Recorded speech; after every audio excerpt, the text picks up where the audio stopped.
1er décembre. Daniel, chapitre 8, versets 1 à 27. La troisième année du règne du roi Balthazar, moi, Daniel, j'ai une nouvelle vision précise que j'avais au précédemment. J'ai regardé et je me revoyais dans la cité fortifiée des Sous, dans la province de l'An, et dans ma vision, je me tenais près du fleuve Oula. J'ai levé les yeux et je vis un bélier qui se tenait devant le fleuve. Il avait de très hautes cornes. L'un d'elles, celle qui avait poussé la dernière, était plus grande que l'autre. Puis je vis les béliers frapper en direction de l'ouest, du nord et du sud. Et aucune bête ne pouvait lui résister, et personne ne pouvait délivrer de son pouvoir. Il agissait à sa guise et il grandissait. Tandis que je réfléchissais, j'ai vu un bouc arriver de l'Occident. Il parcourait toute l'étendue de la terre sans toucher le sol. Il avait une corne proéminente entre les yeux. Il parvint jusqu'au bélier à deux cornes que j'avais vu devant le fleuve et se précipita sur lui avec violence. Je les arrivai à sa hauteur et s'enrageai contre lui. Il les frappa et brisa ses 12 cornes. Le bélier n'eut pas la force de lui résister. Le bouc les jeta à terre et les piétina. Personne ne vint délivrer le bélier du bouc. Le bouc devint très grand, mais lorsqu'il était encore en pleine vigueur, sa grande corne fut soudain brisée. 4 cornes proéminentes poussèrent à sa place vers les 4 coins de l'horizon. De l'une d'elles sortit un très petite corne qui grandit démesurément vers le sud, vers les pays magnifiques. Elle grandit jusqu'à s'attaquer à l'armée céleste, et fit tomber à terre une partie de cette armée et une partie des étoiles, et il les piétina.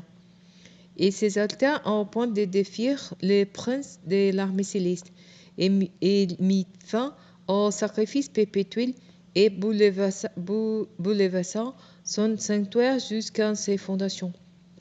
À cause de la révolte du peuple contre Dieu, l'armée fut délivrée au pouvoir de la corne et le sacrifice perpétuel lui fut abandonné. La corne jeta la vérité par terre et reçut dans tout ce qu'il entreprit. J'entendis alors l'un des saints anges parler. Puis un autre saint ange lui demanda: jusqu'à quand durant les événements annoncés par cette vision?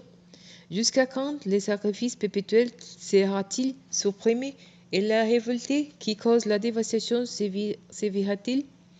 Pendant combien de temps les sanctuaires et l'armée seront-ils livrés au pouvoir de la corne et foulés au pit? L'autre ange me dit: pendant 1150 soirs et 1150 matins, puis le sanctuaire sera de nouveau consacré au culte.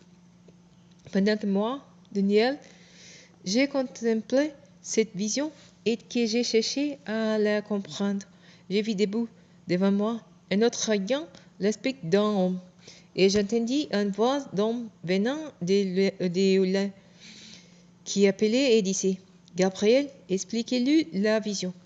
Celui-ci s'avança vers l'endroit où je me tenais. À son approche, je fus pris d'effroi et je tombai face contre terre. Me dit: fils d'homme, comprends bien que cette vision concerne le temple de la fin.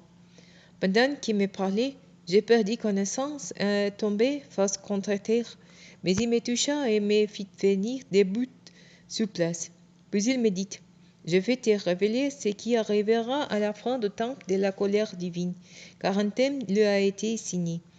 Le bélier à 12 cornes que tu as vu représente les rois de Médie et de Perse. Le bouc velu, c'est le roi de Grèce, et la grande corne entre ses yeux représente le premier roi de ses pères. Puis il s'est brisé et 4 crânes ont poussé à sa place. Celui-ci représentant 4 royaumes issus de ces nations, qui cependant n'auront pas la même puissance. À la fin de leur règne, quand les méchants auront mis les combles à leur révolte contre Dieu, se lèvera un roi du respect en intrigue. Sa puissance ira en croissant, mais non pas sa propre force. Il causera d'incroyables ravages et réussira dans ce qu'il entreprendra. Il exterminera des puissants adversaires et décimera les membres du peuple saint. Grâce à son habileté, il réussira à tromper beaucoup de gens. Leur guilde remplira son cœur.